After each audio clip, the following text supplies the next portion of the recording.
ನಮಸ್ಕಾರ ಕರ್ನಾಟಕ.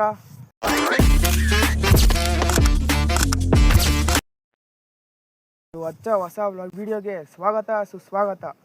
ಏನಿವತ್ತು ಕಂಟೆಂಟು ಅಂದರೆ ನಮ್ಮ ಹತ್ರ ಒಂದು ಹೊಸ ಸೂಪರ್ ಬೈಕ್ ಐತೆ. ಯಾವುದು ಗೊತ್ತಾ ಯಾವುದು? One and only Ola S1 Pro.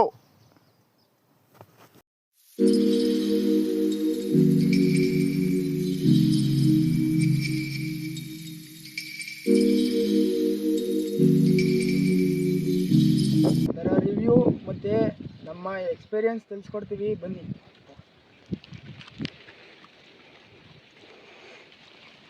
ಗಾಡಿ ಬಂದ್ಬಿಟ್ಟು ನಮ್ಮ ಮನೆಗೆ 2 ವರ್ಷ ಆಗುತ್ತೆ. ಗಾಡಿ ಮಾತ್ರ ಫ್ಯಾಂಟಾಸ್ಟಿಕ್, ತಪ್ಪು ಏನೋ ಮಾತಾಡೋಂಗಿಲ್ಲ. ಗಾಡಿ ಕಂಡೀಷನ್ ಮಾತ್ರ ಸೂಪರ್.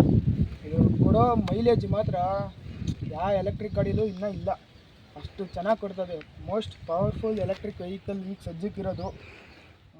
ಈ ಗಾಡಿ ಸ್ಪೆಸಿಫಿಕೇಷನ್ ಬಂದು 4 kW ಬ್ಯಾಟ್ರಿ ಅದೇ. ಇದರಲ್ಲಿ 4 ಸ್ಪೋರ್ಟ್ಸ್ ಮೋಡ್ ಅದೇ. Eco, normal, sports, wiper. ಇಕೋದಲ್ಲಿ 40+ ಹೋಗಲ್ಲ. ಇದರಲ್ಲಿ ಹೋಗಬೇಕು ಅಂದರೆ ಮಾಮೂಲಿ ನಾರ್ಮಲ್ಲೇ ಸರಿ. ಸಿಟಿಗೆ ಒಳ್ಳೆ ಡ್ರೈವ್ ಕೊಡುತ್ತೆ. ಮತ್ತು ಟಾಪ್ ಸ್ಪೀಡ್ ಬಂದ್ಬಿಟ್ಟು 120 ಹೋಗುತ್ತೆ. ಬಿಲ್ಡ್ ಕ್ವಾಲಿಟಿ ಮಾತ್ರ ಫಸ್ಟ್ ಕ್ಲಾಸು, ಇದೇನು ಮಾತಾಡೋಂಗಿಲ್ಲ.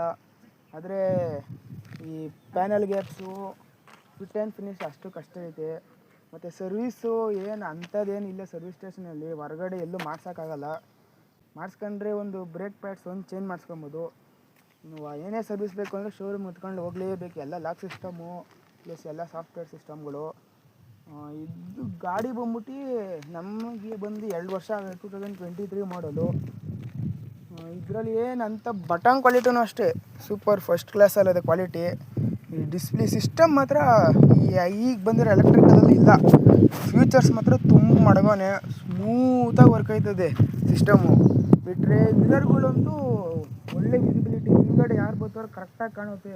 ಒಂಚೂರು ವೈಬ್ರೇಷನ್ ಇಲ್ಲ, ಒಂಚೂರು ಅಲ್ಲಾಡಲ್ಲ. First class. ಸೀಟ್ ಬಗ್ಗೆ ಮಾತಾಡಬೇಕಂದ್ರೆ ಏನೂ ಇಲ್ಲ. Comfortable seat. ಕಂಪ್ನಿಲಿ ಏನು ಕೊಟ್ಟಿದ್ದು ಅದೇ ಸೀಟ್ ಇರೋದು, ಕಂಫರ್ಟಬಲು. ಆದರೆ ಒಂಚೂರು ಕ್ವಾಲಿಟಿ ಇಂಪ್ರೂವ್ ಮಾಡಬೇಕಾಗಿತ್ತು. ಇಲ್ಲೆಲ್ಲ ಹಿಂಗೆ ಬರ್ತದೆ. ಕ್ವಾಲಿಟಿ ಪಾರ್ಟ್ಸ್ಗಳು ಚೆನ್ನಾಗದೆ. ಈ ಸೀಟ್ದು ನೋಡಿ, ಹಿಂಗೆ ಇಟ್ಕೊಂಡು ಹಿಂಗೆ ಎಲ್ಲ ಇಲ್ಲೇ ಬರ್ತದೆ. ಎಲ್ಲ ಚೆನ್ನಾಗದೆ. ಇದಂದರೆ ಬೂಟ್ ಸ್ಪೇಸ್ ನೋಡಿಬಿಟ್ರೆ ಕಳೆದೋಗ್ಬಿಡ್ತೀರ. ತೋರಿಸ್ತೀನಿ ನೋಡಿ. ಬಟನ್ ಏನೂ ಇಲ್ಲ. ಆನ್ ಮಾಡಿ ಪಾಸ್ವರ್ಡ್ ಹಾಕ್ಬೇಕು ಮೊದಲು. ಕೆಳಗಡೆ ಇಲ್ಲಿ ಕೊಟ್ಟಿರ್ತಾನೆ ಬೂಟ್ ಸಿಂಬಲ್ಲು. ಟಚ್ ಮಾಡಿದ್ರೆ ಅನ್ಲಾಕ್ ಆಯ್ತದೆ. ಮಾಮೂಲಿ ಹಿಂಗೆತ್ತಿದ್ರೆ ಟೋಟಲ್ ಬಂದ್ಬಿಟ್ಟು 34 ಲೀಟರ್ ಬೂಟ್ ಸ್ಪೇಸ್ ಅದೇ. ಒಂದು ಬಿಗ್ ಸೈಜ್ ಹೆಲ್ಮೆಟ್ ಪ್ಲಸ್ ಒಂದು ಸ್ಮಾಲ್ ಸೈಜ್ ಹೆಲ್ಮೆಟ್ ಆರಾಮಾಗಿ ಇಕ್ಬೋದು. ನಾವಿದರಲ್ಲಿ ಗಾಡಿ ಚಾರ್ಜರ್ ಇದಕ್ಕಿದ್ದೀವಿ. ಬೂಟ್ ಮಾತ್ರ ಸಿಕ್ಕಾಪಟ್ಟೆ ಯೂಸ್ ಆಯ್ತದೆ. ತರಕಾರಿ ಗಿರ್ಕಾರಿ ಸೊಪ್ಪು ಸದೆ ಎಲ್ಲ ಎತ್ಕೊಂಡ್ಬಿಡ್ಬೋದು, ಅಷ್ಟು ಚೆನ್ನಾಗದು ಬೂಟು. ಅದೇ ಸೀಟ್ ಒಂಚೂರು ಕ್ವಾಲಿಟಿ ಕೊಟ್ಟಿದ್ದಿದ್ರೆ ಬೂಟಲ್ಲಿ ಏನಾರ ವಸ್ತು ಐಟಮ್ ಇಕ್ಬೋದಾಗಿತ್ತು. ಏನು ಇಕ್ಕೋಕ್ಕಾಗಲ್ಲ, ಆರಾಮ ಎತ್ಕೊಂಡೋಯ್ತಾರೆ. ಮತ್ತು ಈ ಚಾರ್ಜಿಂಗ್ ವಿಷಯಕ್ಕೆ ಬಂದರೆ ಏನಿಲ್ಲ, ಲಾಕಿಕ್ ಏನೂ ಇಲ್ಲ. ಒಂದು ಟ್ಯಾಪ್. ಫಸ್ಟ್ ಜನ್ರೇಷನಲ್ಲಿ ಕ್ಯಾಪ್ ಕೊಟ್ಟಿದ್ರು, ಚಾರ್ಜಿಂಗ್ ಪಾಯಿಂಟ್ಗೆ ಕ್ಯಾಪ್ ಕೊಟ್ಟಿದ್ರು.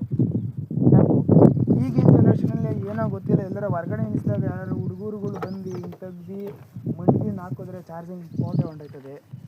ಇದೊಂದು ಸ್ಪಂಜ್ ಕೊಟ್ಟವ್ರೆ, ಇದು ಏನೋ ಯೂಸ್ ಇಲ್ಲ ಅಂತ. ಏನೋ ಒಂದು ಕ್ಯಾಪ್ ಕೊಟ್ಟಿದ್ರೆ ಏನೋ ಯೂಸ್ ಆಯ್ತಿತ್ತು. ಕ್ಯಾಪ್ ಇಲ್ಲ ಅಂದರೆ ಕ್ಯಾಪ್ ಸಿಸ್ಟಮ್ ಬೂಟ್ ಥರ ಏನಾದ್ರು ಕೊಟ್ಟಿದ್ದಿದ್ರೆ ಏನೋ ಮಾಡ್ಬೋದಾಗಿತ್ತು. ಏನೂ ಇಲ್ಲ. ಸುಮ್ಮನೆ ಒಂದು ಡ್ರೆಸ್ಸಲ್ಲಿ ಹಿಂಗೆ ಪ್ರೆಸ್ ಮಾಡ್ರೆ ಇದಾಗ್ತದೆ. ಇದರಲ್ಲಿರೋ ಲೈಟ್ಗಳು ಏನು ಲೈಟ್ ಅಂತೀರ, ಒಳ್ಳೆ ಲೈಟ್ ಮಾತ್ರ. ಹಿಂದ್ಗಡೆ ಕೊಟ್ಟವನೆ ಈ 3 ಲೈಟ್ ಕೊಟ್ಟವನೆ. ಇಲ್ಲಿ ಇಂಡಿಕೇಟರು ಪ್ಲಸ್ ಬ್ರೇಕ್ ಲ್ಯಾಂಪ್ ಕೊಟ್ಟವನೆ. ರಾತ್ರಿ ಹೊತ್ತು ಇಂಡಿಕೇಟ್ರ್ ಹಾಕಿದ್ರೆ ಫುಲ್ಲು ಕಾಣುತ್ತೆ ಇಂಡಿಕೇಟ್ರು. ತೋರಿಸ್ತೀನಿ ವೀಡಿಯೋದಲ್ಲಿ. ಲೆಫ್ಟ್ ಸೈಡ್ ಇಂಡಿಕೇಟ್ರ್ ಹಾಕಿದ್ರೆ ಫುಲ್ಲು ಕಾಣುತ್ತೆ, ರೈಟ್ ಸೈಡ್ ಇಂಡಿಕೇಟ್ರ್ ಹಾಕಿದ್ರೆ ಫುಲ್ಲು ಕಾಣುತ್ತೆ. ಅವ್ರು ಒಂಚೂರು ಏನಾರು ಡಿವೈಡ್ ಮಾಡಬೇಕಾಗಿತ್ತು, ಏನೂ ಡಿವೈಡ್ ಮಾಡಿಲ್ಲ. ಕಂಟಿನ್ಯೂಸ್ ಲೈಟ್ ಕೊಟ್ಬಿಟ್ಟವ್ರು ಹಿಂಗೆ. ಫ್ರಂಟಿಗೆ ಬಂತು ಅಂದರೆ 2 ಪ್ರೊಜೆಕ್ಟರ್ ಹೆಡ್ಲೈಟ್ ಕೊಟ್ಟವ್ರೆ, ಒಂದು DRL ಕೊಟ್ಟವ್ರೆ, 2 ಇಂಡಿಕೇಟ್ರಿಗೆ ಸ್ಮೋಕ್ ಎಫೆಕ್ಟ್ ಕೊಟ್ಟವ್ರೆ, ಬ್ಲ್ಯಾಕ್ಔಟ್ ಮಾಡವ್ರೆ. ಈ ಇದ್ರಲ್ಲಿರೋ ಲೈಟ್ಗಳ ವಿಷಯಕ್ಕೆ ಬಂದರೆ ಮಾತಾಡೋಂಗಿಲ್ಲ, ಫಸ್ಟ್ ಕ್ಲಾಸು. ಸಿಕ್ಕಾಪಟ್ಟೆ ಕೊಡು ಥ್ರೋ. ಈ DRL ಅಷ್ಟೇ ಚೆನ್ನಾಗದೆ. DRL ಆನ್ ಮಾಡ್ಕೊಳ್ಳೋದು ವೇಸ್ಟು. ಈ ಅಂತ ಆನ್ ಮಾಡ್ಕೊಂಡ್ರೆ ಚಾರ್ಜು ಆಟೋಮೆಟಿಕ್ ಗೊತ್ತಲ್ಲ ಖಾಲಿ ಆಯ್ತಾ ಇರ್ತದೆ. ಮತ್ತು ಇದರಲ್ಲಿರೋ ಈ ಎಕ್ಸ್ಲೇಟ್ರು, ಬಟನ್ ಕ್ವಾಲಿಟಿ, ಬ್ರೇಕ್ ಕ್ವಾಲಿಟಿ ಬಂತು ಅಂದರೆ ಚೆನ್ನಾಗದೆ ಎಲ್ಲ. ಈ ಬ್ರೇಕ್ ಲಿವರ್ ಬಂದ್ಬಿಟ್ಟು ಒಂದು ಸತಿ ಬಿದ್ದೋಗಿತ್ತು, ಮುರಿದೋಗಿತ್ತು. ಹೊಸ ಶೋರೂಮಲ್ಲಿ ಹಾಕ್ಸಿದ್ದು, 3 ದಿವಸ ತಗೊಂಡಿದ್ರು ಹಾಕ್ಕೊಡೋಕೆ. ಇದನ್ನು ಇದು ಏನೇ ಆದರೂ ಶೋರೂಮ್ ಕ್ವಾಲಿಟಿನೇ. ತಿರ್ಗಾ ಆ ಥರ ಆ ಕ್ವಾಲಿಟಿ ಬಂದಿಲ್ಲ ನೋಡಿ, ಎಲ್ಲ ಸೌದೋಗ ಸಿಲ್ವರ್ ಹೋಗೋದೆ. ಮತ್ತು ಇದು ಸ್ಟ್ಯಾಂಡ್ ವಿಷಯಕ್ಕೆ ಬಂತು ಅಂದರೆ, ಸ್ಟ್ಯಾಂಡು ಎಲ್ಲ ಪ್ಲಾಸ್ಟಿಕ್ ಅಂತಾರೆ, ಅದು ಮೆಟಲ್ ಸ್ಟ್ಯಾಂಡು. ಕ್ವಾಲಿಟಿ ಸಿಕ್ಕಾಪಟ್ಟೆ ಸಕ್ಕತ್ತಾಗದು ಸ್ಟ್ಯಾಂಡು. ಏನು ಆ ಥರ ಏನು ಮಾತಾಡೋಂಗಿಲ್ಲ ಸ್ಟ್ಯಾಂಡು, ಸ್ಮೂತಾಗಿ ಹೋಗ್ಬರ್ತದೆ ಸ್ಟ್ಯಾಂಡ್ ಬಗ್ಗೆ ಮಾತಾಡೋಂಗಿಲ್ಲ. ಒಳ್ಳೆ ಮೆಟಲ್ ಸ್ಟ್ಯಾಂಡು, ಅದೆಲ್ಲ ಪ್ಲಾಸ್ಟಿಕ್ ಅಂತಾರೆ. ವೀಲ್ಗಳು ಬಂತು ಅಂದರೆ, ವೀಲು ಸಿಕ್ಕಾಪಟ್ಟೆ ದೊಡ್ಡ ಸೈಜೇ. ಇಲ್ಲಿ 110, 70 ಆರ್ 12 ಇಂಚು 110 ಸೆಕ್ಷನು ಅಲೈ ವೀಲ್ ಕೊಟ್ಟವ್ರೆ. ವೀಲ್ ಪ್ರಾಬ್ಲಮ್ ಏನಿಲ್ಲ. ಟೈರ್ ಐತಲ್ಲ, ರೋಡಲ್ಲಿ ಗ್ರಿಪ್ಪು ಫೆಂಟಾಸ್ಟಿಕ್ ಸಕ್ಕತ್ತಾಗಿ ಕೊಡ್ತದೆ. ನೀರು ಜಲ್ಲಿ ಕಳ್ಳ ಮೇಲೆ ಹೋದರೆ ಗ್ರಿಪ್ಪು ಜಾರ್ತದೆ, ಸಿಕ್ಕಾಪಟ್ಟೆ ಜಾರ್ತದೆ. ಮತ್ತು 2 ಡಿಸ್ಕ್ ಕೊಟ್ಟವನೆ, ಫ್ರಂಟು ಬೇಕು.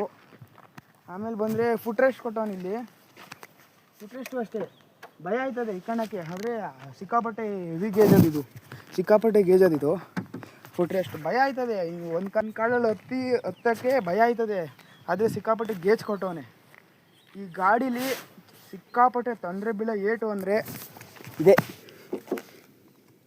ಎಲ್ಲ ಅಂಶಲು ಡಬಲ್ ಕುಣಿಸ್ಕೊಂಡು ಹೋಗಂಗಿಲ್ಲ, ಈ ಕಡೆ ಪ್ಲಸ್ ಆ ಕಡೆ ಸಿಕ್ಕಾಪಟ್ಟೆ ಟಚ್ ಆಗುತ್ತೆ. ಅದು ಕೊಟ್ಟಿರೋದು ಯೂಸ್ಫುಲ್ಲೇ, ಇಲ್ಲ ಅಂದರೆ ಡೈರೆಕ್ಟ್ ಮೋಟ್ರ್ ಹೊಡಿತಿತ್ತು. ಅದು ಕೊಡದೆ ಮೋಟ್ರ್ ತಡ್ಕೊತೈತೆ. ಡಿಸ್ಕ್ ಕೊಟ್ಟವನೆ, ಫ್ರೈ ವೀಲ್ ಅದೇ, ನಂಬರ್ ಪ್ಲೇಟು ಮತ್ತು ಎಲೆಕ್ಟ್ರಿಕ್ ಗ್ರೀನು. ಬೆಲ್ಟ್ ಸಿಸ್ಟಮ್ ಐತೆ.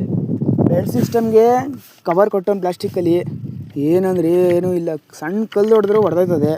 ಮತ್ತು ಬೆಲ್ಟು 2ನೇ ಬೆಲ್ಟ್ ಇದು, ಆಗಲಿ 2 ವರ್ಷ ಆಯಿತು. ಒಂದು ಸತಿ ಮೂಯಿಂಗಲ್ಲಿ ಕಿತ್ತೋಗ್ಬಿಟ್ಟಿತ್ತು. ಬೆಲ್ಟು ಹಾಕ್ಕೊಟ್ರು 2 ದಿವಸ 3 ದಿವಸದಲ್ಲಿ ಹಾಕ್ಕೊಟ್ರು ಬೆಲ್ಟ. ಅದು ಹೊರಗಡೆ ಎಲ್ಲೂ ಹಾಕ್ಸೋಕ್ಕಾಗಲ್ಲ. ಮತ್ತು ಇದ್ರ ಮೋಟ್ರ್ ವಿಷಯಕ್ಕೆ ಬಂತಂದರೆ, ಆಗಲೇ ಹೇಳ್ದಂಗೆ 4 kW ಬ್ಯಾಟ್ರಿ, 48 Nm ಟಾರ್ಕ್ ಕೊಡುತ್ತೆ. ಪವರು ಸಿಕ್ಕಾಪಟ್ಟೆ ಕಂಟ್ರೋಲ್ ಮಾಡೋಕ್ಕಾಗಲ್ಲ, ಅಷ್ಟು ಸಿಕ್ಕಾಪಟ್ಟೆ ಪವರ್ ಅದೇ. ಕ್ವಾಲಿಟಿ ಈ ಗ್ರಾಪ್ ಹ್ಯಾಂಡಲ್ ಮಾತ್ರ ಒಳ್ಳೆ ಗೇಜಿಂದಿದ್ದು, ಅಲ್ಲಾಡಲ್ಲ, ಒಳ್ಳೆ ಗೇಜ್ ಅದೇ. ಬಿಟ್ಟರೆ ಗಾಡಿಗೆ 2 ಸ್ಪೀಕರ್ ಅದೇ. ಸ್ಪೀಕರ್ ಮಾತ್ರ ಒಬ್ಬರೇ ಎಲ್ಲಾರ ಹೋಗ್ಬೇಕಾದ್ರೆ ಬೇಜಾರಾಯಿತು ಅಂದಾಗ ಕನೆಕ್ಟ್ ಮಾಡ್ಕೊಂಡು ಸ್ಪೀಕರ್ಗಳು ಹಾಕೊಂಡ್ರೆ ಒಳ್ಳೆ ಸೌಂಡ್ ಕೊಡ್ತದೆ. ತೋರಿಸ್ತೀನಿ ಆಮೇಲೆ. ಮತ್ತು ಈ ಡಿಸ್ಪ್ಲೇ ವಿಷಯಕ್ಕೆ ಬಂದರೆ ಇದರಲ್ಲಿ ಇನ್ಬಿಲ್ಟ್ ನ್ಯಾವಿಗೇಷನ್ ಕೊಟ್ಟವನೆ. ನಮ್ಗೆ ಎಲ್ಲಿ ಬೇಕು ಅಲ್ಲಿಗೆ ಇಲ್ಲಿ ಹೋಗ್ಬಿಟ್ಟು ಸರ್ಚ್ ಹೊಡೆದ್ರೆ ನೋಡಿ, ಹಿಂಗೆ ಹೊಡೆದ್ಬಿಟ್ಟು ಕೆಂಗೇರಿ ಅಂತ ಹಾಕ್ತೀನಿ. ಕೆಂಗೇರಿ ಅಂತ ಹೇಳಿದ್ರೆ ಕೆಂಗೇರಿ ರೈಲ್ವೆ ಸ್ಟೇಷನ್ ಹೊಡೆದು ಸ್ಟಾರ್ಟ್ ಅಂತ ಕೊಟ್ಟರೆ ಅದೇ ತಗೊಂಡೋಗುತ್ತೆ ಫುಲ್ಲು. ಮೊಬೈಲ್ ತೆಗಿಯೋ ಅವಶ್ಯಕತೆಯೇ ಇರೋಲ್ಲ ನೋಡಿ, ಅದೇ ಕರ್ಕೊಂಡು ಹೋಗಲ್ಲ, ರೂಟ್ ತೋರಿಸ್ತದೆ, ನಾವು ಹೋಗ್ಬೇಕು ಅಷ್ಟೇ. ಈ ಫ್ಯೂಚರು ಸಿಕ್ಕಾಪಟ್ಟೆ ಯೂಸ್ ಆಯ್ತದೆ. ಈಗ ಮೊಬೈಲ್ ತೆಗಿಬೇಕು, ಹಿಂಗಡೆ ಕನ್ಫ್ಯೂಸ್ ಆಯ್ತದೆ, ಯಾರು ಅಡ್ಡ ಬರ್ತಾರೆ ಏನೋ ನೋಡೋಕ್ಕಾಗಲ್ಲ. ಮತ್ತು ಇದರಲ್ಲಿ ಸಿಕ್ಕಾಪಟ್ಟೆ ಫೀಚರ್ಸ್ ಕೊಟ್ಟವನೆ ಸೆಟ್ಟಿಂಗ್ಸಲ್ಲಿ. Bluetooth, wifi, sound, lights, document ಎಲ್ಲ ಇಲ್ಲೇ ಹಾಕೊಂಬರ್ಬೋದು. ಪ್ಯಾನ್ ಕಾರ್ಡು, ರಿಜಿಸ್ಟ್ರೇಷನ್ ಸರ್ಟಿಫಿಕೇಟ್ ಎಲ್ಲ ಆಟೋಮೆಟಿಕ್. ಮೊಬೈಲ್ ತೆಗಿಯೋ ಅವಶ್ಯಕತೆ ಏನಾರು ಇಲ್ಲೇ ಪೊಲೀಸ್ ಏನಾರು ಹಿಡಿದ್ರು ತೋರ್ಸಪ್ಪ ಅಂದರೆ ಇಲ್ಲೇ ತೋರಿಸ್ಬಿಡ್ಬೋದು. ಮತ್ತು ಕಂಟ್ರೋಲ್ ಆಕ್ಸೆಸ್ ಕೊಟ್ಟಾರೆ, ಈ ಸಿಸ್ಟಮ್ ಹಿಂಗಿರಬೇಕು ಎಲ್ಲ ಅಂತ. ಮತ್ತು ಸೇಫ್ಟಿ ಆ್ಯಂಡ್ ಸೆಕ್ಯೂರಿಟಿ ಅಂತ ಬಂದರೆ ಫಾಲ್ ಡಿಟೆಕ್ಷನ್ ಅಂತ ಕೊಟ್ಟವನೆ. ಗಾಡಿ ಏನಾರು ಆಟೋಮೆಟಿಕ್ ಫಾಲ್ ಆಯಿತು ಅಂದರೆ ಗಾಡಿ ಆಟೋಮೆಟಿಕ್ ಆಫ್ ಆಯ್ತದೆ. ಮತ್ತು ಪಾಸ್ವರ್ಡ್ ಚೇಂಜ್ ಮಾಡೋದು ಅಷ್ಟು ಕೊಟ್ಟವನೆ. ಬ್ಯಾಟ್ರಿ ಅಂತ ಬಂದರೆ ತೋರಿಸ್ತೀನಿ ನೋಡಿ ರೇಂಜು. ಈಗ ನಂದರಲ್ಲಿ ಚಾರ್ಜ್ 51% ಅದೇ. ಗಾಡಿ ಎಕಾನಮಿಲಿ 92% ಹೋಯ್ತದೆ, ನಾರ್ಮಲಲ್ಲಿ 76% ಹೋಯ್ತದೆ, ಸ್ಪೋರ್ಟ್ಸಲ್ಲಿ 68, ಹೈಪರಲ್ಲಿ 57. ಇಷ್ಟು ತೋರಿಸೋರೆ. ಒಂದು 5 ಕಿಲೋಮೀಟ್ರ್ ಹೆಚ್ಚು ಕಮ್ಮಿ ಮಾಡ್ಕೊಂಡು ಹೋಗ್ಬೋದು. ಮತ್ತು ಇಲ್ಲಿ ಬ್ಯಾಟ್ರಿ ಟೆಂಪರೇಚರು ಮತ್ತು ಮೋಟರ್ ಟೆಂಪರೇಚರ್ ತೋರಿಸ್ತದೆ. ಏನಾದ್ರು ಹೀಟ್ ಆಯಿತು ಅಂದರೆ ವಾರ್ನಿಂಗ್ ಎಲ್ಲ ಕೊಡ್ತದೆ.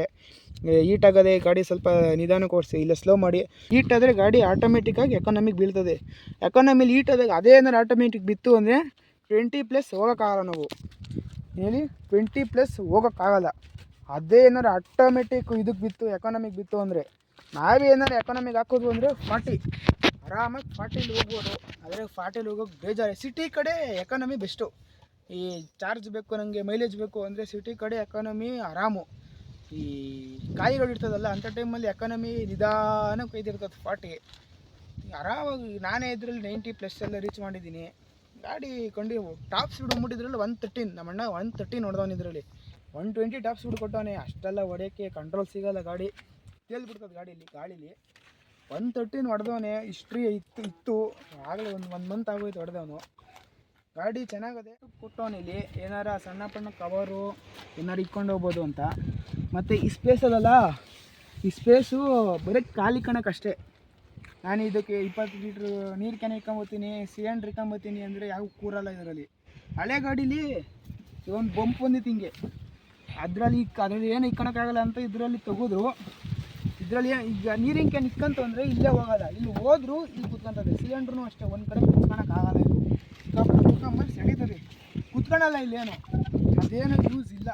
ಡಿಕ್ಕಿ ಐತಿ, ಡಿಕ್ಕಿಲಿ ಏನು ಇಕ್ಕೋಕ್ಕಾಗಲ್ಲ. ಅದೇ ಹೆಲ್ಮೆಟು ಸಣ್ಣ ಪಣ್ಣ ಐಟಮ್ಗಳು ಸೇಫ್ಟಿ ಐಟಮ್ ಏನು ಇಕ್ಕೋಕ್ಕಾಗಲ್ಲ ಇದರಲ್ಲಿ. ಹಿಂದ್ಗಡೆನೂ ಅಷ್ಟೇ ನೋಡಿ, ಹಿಂದ್ಗಡೆನೂ ಚೆನ್ನಾಗಿ ಬೆಳಗ್ಗೆ ಹೊತ್ತು ಹಿಂಗೆ ಕಾಣ್ತದೆ. ರಾತ್ರಿ ಹೊತ್ತಾಯಿತು ಅಂದರೆ ಫುಲ್ಲು ಎಲ್ಲ ಕಲರ್ ಕಾಣಿಸ್ತಿರ್ತದೆ. ರಿಫ್ಲೆಕ್ಟರ್ ಚೆನ್ನಾಗಿ ಕೊಟ್ಟವನು, ಎಲ್ಲ ಚೆನ್ನಾಗಿ ಕೊಟ್ಟವನೇ. ಗಾಡಿ ಮಾತ್ರ ಸೂಪರ್, ಒಂದು ಮಾತಾಡೋಂಗಿಲ್ಲ ಗಾಡಿ. ಒಂದು ಡ್ರೈವ್ ಆಗಿ ತೋರಿಸ್ತೀನಿ ನೋಡಿ ಏನು ಪವರ್ ಅದು ಅಂತ. ಫಸ್ಟ್ ಜನ್ನಲ್ಲಿ ಸಿಂಗಲ್ ಸ್ಪೋಕ್ ಕೊಟ್ಟಿದ್ರು, ಇದರಲ್ಲಿ ಡಬಲ್ ಸ್ಪೋಕು. ಸಸ್ಪೆನ್ಷನ್ ಮಾತ್ರ ಬೆಣ್ಣೆ ವರ್ಕ್ ಆಗಂಗೆ ಆಯ್ತದೆ. ಮತ್ತು ಹಿಂದ್ಗಡೆ ಬಂತು ಅಂದರೆ ಹಿಂದ್ಗಡೆ ಸಿಂಗಲ್ ಸಸ್ಪೆನ್ಷನ್ ಕೊಟ್ಟವನೇ. ಹಿಂದ್ಗಡೆನೂ ಅಷ್ಟೇ ಕಂಫರ್ಟಬಲ್ ಆಗಿ ಇಬ್ಬರು ಕುತ್ಕೊಂಡು ಹೋದ್ರು. ಗಾಡಿ ಏನು ಅಷ್ಟೊಂದು ಇದಾಗಿ ಫುಲ್ಲು ಸ್ಮೂತು ಇಲ್ಲ, ಫುಲ್ಲು ಹಾರ್ಡು ಇಲ್ಲ, ಹೆಂಗೆ ಬೇಕು ಕರೆಕ್ಟಾಗಿ ಕೊಟ್ಟ. ನಮ್ಮ ಇಂಡಿಯನ್ ರೋಡ್ಗೆ ಹೈಟು ಒಂಚೂರು ಗ್ರೌಂಡ್ ಕ್ಲಿಯರೆನ್ಸು ನೋಡೋಕ್ಕೆ ಕಾಣ್ತದೆ. ಆದರೆ ಆ ಥರ ಇಬ್ಬರು ಅಂದರೆ ಕುತ್ಕೊಂಡ್ಬಿಟ್ಟಂದರೆ ಫುಲ್ಲು ಒಂದು ಸಣ್ಣ ಪುಟ್ಟ ಅಂಶಲ್ಲೂ ನೋಡ್ಕೊಂಡು ಹೋಗ್ಬೇಕು. ಅದೇ ಎಲೆಕ್ಟ್ರಿಕ್ ಗಾಡಿ ಮೋಟ್ರಿಗೆ ಟಚ್ ಆಗಿತ್ತು ಅಂದರೆ ಸ್ವಲ್ಪ ಪ್ರಾಬ್ಲಮ್ಮು. ಅದು ಬಿಟ್ಟರೆ ಇದ್ದರು ಸರ್ವಿಸ್ ಇಂಟರ್ಗೆ ಏನಾರ ಹೋಯ್ತು ಅಂದರೆ ನಿಮಗೆ ಈಗೇನೋ ಪರವಾಗಿಲ್ಲ, ಚೆನ್ನಾಗಾಗ ಸರ್ವಿಸು. ಇಲ್ಲಿ ಬ್ರ್ಯಾಂಚ್ಗಳು ಸಿಕ್ಕಾಪಟ್ಟೆ ಓಪನ್ ಆಗೋವೆ, ಸರ್ವಿಸ್ ಚೆನ್ನಾಗಿ ಮಾಡ್ತಾರೆ. ಸರ್ವಿಸ್ದು ಏನು ಕಂಪ್ಲೇಂಟ್ ಇಲ್ಲ. ಗಾಡಿ ತಗೊಂಡ್ರೆ 1 ವಾರ 2 ವಾರ ಅಂತ ತಗೊಂಡು ಸರ್ವಿಸ್ ಫಸ್ಟ್ ಕ್ಲಾಸಲ್ಲಿ ಮಾಡ್ತಾರೆ. ಸರ್ವಿಸ್ ಏನು ಮಾಡಲ್ಲ ಅಂತ ಇಲ್ಲ, ಒಳ್ಳೊಳ್ಳೆ ಪ್ರಾಡಕ್ಟ್ ಅವು ಇದ್ರದ್ದು. ಆದರೆ ಅದು ಏನು ಲೇಬರೇ ಪ್ರಾಬ್ಲಮ್ಮು, ಗಾಡಿ ಪ್ರಾಬ್ಲಮ್ಮು ಏನೋ ಗೊತ್ತಿಲ್ಲ. ಹೋದರೆ ರೆಡಿ ಆಯಿತು ಅಂತಾರೆ, ಗಾಡಿ ಮಾತ್ರ ಕೊಡಲ್ಲ. ನಮ್ಮದೇನು ಇಲ್ಲಿವರೆಗೂ ಅಂಥ ಮೇಜರ್ ಪ್ರಾಬ್ಲಮ್ ಅಂತದ್ದು ಏನೂ ಬಂದಿಲ್ಲ. ಬಂದಿರೋದಂದರೆ ಬ್ರೇಕ್ ಪ್ಯಾಡು ಮತ್ತು ಒಂದು ಸತಿ ಬೆಲ್ಟ್ ಬಂದಿತ್ತು ಅಷ್ಟೇ, ಇನ್ನೇನೂ ಆಗಿಲ್ಲ. ಅಂಥ ಮೇಜರ್ ಸರ್ವಿಸು ಚಾರ್ಜ್ ಕಡಿಮೆ ಕೊಡ್ತಿರೋದು ಏನೂ ಆಗಿಲ್ಲ. ಗಾಡಿ ಮಾತ್ರ ನಮ್ಮ ಹತ್ರ 2 ವರ್ಷದಿಂದ ಗಾಡಿ ಸಿಕ್ಕಾಪಟ್ಟೆ ತೂಕ ಇತ್ತು. ಗಾಡಿ 190 ಕಿಲೋ ಇದೆ. ಈಗ ಏನಾರ ತಿರುಗಿಸ್ಬೇಕು ಅಂದರೆ ಒಂದು ರೋಡ್ ಫುಲ್ಲು ಬೇಕು. ಸಣ್ಣ ಪಣ್ಣ ರೋಡಲ್ಲೆಲ್ಲ ತಿರುಗಿಸ್ಬೇಕು ಅಂದರೆ 3 ಸತಿ ಮುಂದಕ್ಕೆ ಬಂದು ಹೋಗಬೇಕು. ಗಾಡಿ ಅವಾಗ ಒಂದ್ಸತಿ ಲ್ಯಾಗ್ ಆಯ್ತದೆ. ಲ್ಯಾಗ್ ಆದಾಗ ಒಂದ್ಸತಿ ಮೊಬೈಲ್ ರೀಸ್ಟಾರ್ಟ್ ಮಾಡ್ದಂಗೆ ಮಾಡಿಬಿಟ್ರೆ ಒಂದು 5 ನಿಮಿಷ ತಂದದ ಅಷ್ಟೇ ರೀಸ್ಟಾರ್ಟ್ ಆಗೋಕ್ಕೆ. ಈ 4-5 ಸತಿ ಮಾಡಬೇಕಂದ್ರೆ 1 ವಾರಕ್ಕೆ ಒಂದ್ಸತಿ ನೀವೇ ರೀಸ್ಟಾರ್ಟ್ ಮಾಡ್ಕೊಂಡ್ರೆ ಗಾಡಿ ಏನು ಪ್ರಾಬ್ಲಮ್ ಬರೋಲ್ಲ. ಗಾಡಿ ಶೋರೂಮಲ್ಲಿ ಹೋಯ್ತಿರೋದು ಅದು ಸಿಕ್ಕಾಪಟ್ಟೆ ಲ್ಯಾಗ್ ಆಯ್ತದೆ, ಗಾಡಿ ಆನ್ ಆಗೋಲ್ಲ, ಪಾಸ್ವರ್ಡ್ ಟಚ್ ಆಗೋಲ್ಲ, ಪಾಸ್ವರ್ಡ್ ಓಪನ್ ಆಗೋಲ್ಲ ಅಂತ. ಆ ಟೈಮಲ್ಲಿ ಏನಿಲ್ಲ, ಕ್ರೂಸ್ ಕಂಟ್ರೋಲ್ ಪ್ಲಸ್ ಪವರ್ ಬಟನ್ನ ಒಂದು 20 ಸೆಕೆಂಡ್ ಲಾಂಗ್ ಪ್ರೆಸ್ ಮಾಡಿದ್ರೆ ಫುಲ್ ರೀಸ್ಟಾರ್ಟ್ ಆಯ್ತದೆ. ಒಂದು 5 ನಿಮಿಷ ತಗೊತದೆ ಆನ್ ಆಗೋಕ್ಕೆ. ರೀಬೂಟ್ ಆಗಿ ಆದಮೇಲೆ ಆಟೋಮೆಟಿಕ್ ಎಲ್ಲ ಫುಲ್ಲು ಸ್ಮೂತಾಗಿ ಹೊರಗೋಯ್ತದೆ. ಮೊಬೈಲ್ಗಿನ್ನೇನು ಮೊಬೈಲ್ ಸ್ವಿಚ್ ಆಫ್ ಮಾಡೋದು ಮಾಡ್ತೀರಾ, ಮೊಬೈಲ್ ಅವರೇ ಗೊತ್ತಿರ್ತದೆ. ಈ ಎಲೆಕ್ಟ್ರಿಕ್ ಗಾಡಿನೂ ಅಷ್ಟೇ ಸಿಕ್ಕಾಪಟ್ಟೆ ಒಂದೊಂದು ಸತಿ ಲ್ಯಾಗ್ ಆಯ್ತದೆ. ನಮ್ಮದು ಆಗೋದು ಬೇಜಾನ್ ಸತಿ ಆಗೋದು ಲ್ಯಾಗು.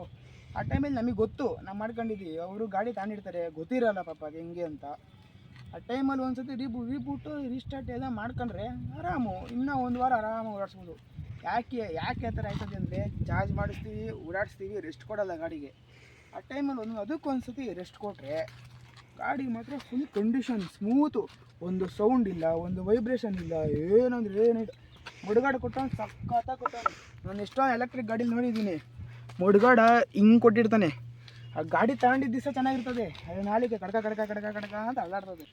ಈಗ ಲೈಟ್ ಬಗ್ಗೆ ಬೇಕು ಅಂದರೆ ಲೈಟ್ ಫೋಕಸ್ ತೋರಿಸ್ತೀನಿ ನೋಡಿ. ಲೈಟ್ ಥ್ರೋ ಸಿಕ್ಕಾಪಟ್ಟೆ ಅದು ಬೆಳಕು ನೋಡಿ, ಇಲ್ಲಿಗೆ ಹೆಂಗೆ ಬೀಳ್ತಾಯಿದೆ ಬೆಳಕು. ರಾತ್ರಿ ಹೊತ್ತಂತ ಹೆವಿ ಯೂಸ್ಫುಲ್ಲು. ಮಾತ್ರ ಅಲ್ಲಿ ಐ ಬೀಮ್ ಹಾಕ್ಕೊಂಡು ಯಾರೋ ಓಡ್ಸೋಕೆ ಹೋಗಬೇಡಿ. ಯಾರೋ ಗಾಡಿ ಇಲ್ಲದೆ ಇರೋ ಟೈಮಲ್ಲಿ ಐ ಬೀಮ್ ಹಾಕೊಳ್ಳಿ. ಗಾಡಿ ಇರೋ ಟೈಮಲ್ಲಿ ಐ ಬೀಮ್ ಹಾಕೊಂಡ್ರೆ ಡೈರೆಕ್ಟ್ ಅವ್ರ ಕಣ್ಣಿಗೆ ಹೋಗೋದು ಐ ಬೀಮು. ನೋಡ್ಕೊಂಡು ಇಂಡಿಕೇಟ್ರ್ ಟರ್ನ್ ಮಾಡ್ಬೇಕಾದ್ರೆ ಇಂಡಿಕೇಟ್ರ್ ಯೂಸ್ ಮಾಡಿ, ಇದೆಲ್ಲ ಕೊಟ್ಟಿರ್ತಾರೆ. ಮತ್ತು ಇಂಡಿಕೇಟ್ರು ಅಷ್ಟೇ ಕ್ವಾಲಿಟಿ ಚೆನ್ನಾಗಿ ಕೊಟ್ಟವನು ನೋಡಿ. ಸಿಕ್ಕಾಪಟ್ಟೆ ಲೈಟ್ ಬರುತ್ತೆ ಇದರಲ್ಲಿ ಇಂಡಿಕೇಟರಲ್ಲಿ. LED ಕೊಡ್ತಾನೆ, ಎಲ್ಲ ಫುಲ್ LED, ಹಾಲೇಜನ್ ಅನ್ನೋದೇ ಇಲ್ಲ. ಗಾಡಿ ಬಗ್ಗೆ ಒಂದು ಮಾತಾಡೋಂಗಿಲ್ಲ, ಕ್ವಾಲಿಟಿ ಸೂಪರ್. ನೋಡಿ ಇದರಲ್ಲಿರೋ ಸ್ಪೀಕರ್ ಕ್ವಾಲಿಟಿ ಹೆಂಗೈತೆ ಗೊತ್ತಾ, ಸೌಂಡು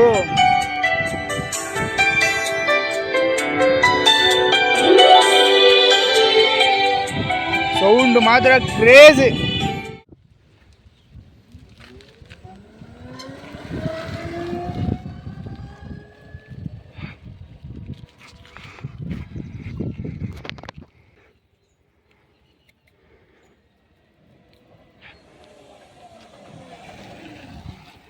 ಒಂದು ಬ್ರೇಕ್ ಹಿಡಿದ್ರು ಬ್ರೇಕ್ ಆರಾಮಾಗಿ ನಿಲ್ಕೊಂತು. ಈಗ ಇಷ್ಟು ಸ್ಪೀಡಿಗೆ ಇಂಥ ಬ್ರೇಕ್ ಕೊಡಲೇಬೇಕು ಅವನು.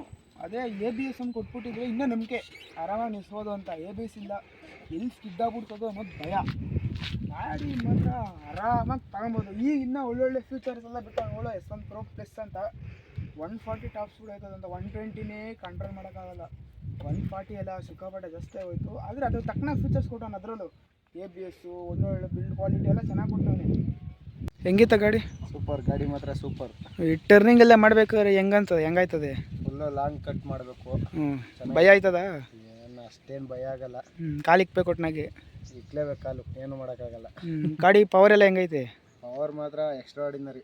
ಎಲೆಕ್ಟ್ರಿಕ್ ತಾಂಡಿರೋಲ್ಲ, ಅದೇ ಒಂಚೂರು ಲ್ಯಾಗ್ ಆಯ್ತದೆ ಅನ್ನೋದು. ಅದೊಂಚೂರು ಒಂದು ಸತಿ ರೀಸ್ಟಾರ್ಟ್ ಮಾಡ್ಕೊಂಬಿಟ್ರೆ ಆರಾಮು, ಇನ್ನೇನು ಇಲ್ಲ. ಇಬ್ಬರು ಮಾತ್ರ ಕಂಫರ್ಟಾಗಿ ಕೂತ್ಕೊಂಡು ಹೋಗ್ಬೋದು. ಮುಂದ್ಗಡೆ ಯಾರು ಕಂಫರ್ಟಾಗಿ ಕೂತ್ಕೊಂತಾರೆ ಏನೋ ಗೊತ್ತಿಲ್ಲ, ಹಿಂದ್ಗಡೆ ಇರೋರು ಮಾತ್ರ ಸರಿಯಾಗಿ ಕೂತ್ಕೊಂಡು ಹೋಗ್ಬೋದು. ಇಲ್ಲಿ ಮಾತ್ರ ಕಂಫರ್ಟಬಲ್, ಮಾತ್ರ ಆರಾಮು. ಲಾಂಗ್ ಹೋಗೋ ಸ್ವಲ್ಪ ನೋಡ್ಕೊಂಡು ಹೋಗ್ಬೇಕು. ಅಲ್ಲಿ ಚಾರ್ಜಿಂಗ್ ಸ್ಟೇಷನು, ಹೈಪರ್ ಚಾರ್ಜರ್ ಎಲ್ಲ ಐತಿ ಇದರಲ್ಲಿ ಹೊರಗಡೆ. ಹೈಪರ್ ಚಾರ್ಜರ್ ಮಾಡ್ಕೊಂಡು ಆರಾಮಾಗಿ ಲಾಂಗ್ ಹೋಗ್ಬೋದು. ಸ್ವಲ್ಪ ಪ್ಲ್ಯಾನ್ ಮಾಡ್ಕೊಂಡಿರ್ಬೇಕು ಲಾಂಗ್ ಹೋಗೋಕ್ಕೆ. ಶಾರ್ಟ್ ಡಿಸ್ಟೆನ್ಸ್ಗೆಲ್ಲ ಒಳ್ಳೆ ಗಾಡಿ. ಇಷ್ಟು ಹೇಳ್ತೀನಿ ನೋಡಿ. ಗಾಡಿ ಚೆನ್ನಾಗೈತೋ ಚೆನ್ನಾಗಿಲ್ವೋ ನನ್ನ ಎಕ್ಸ್ಪೀರಿಯೆನ್ಸ್ ತೋರಿಸಿದ್ದೀನಿ ನಾನು.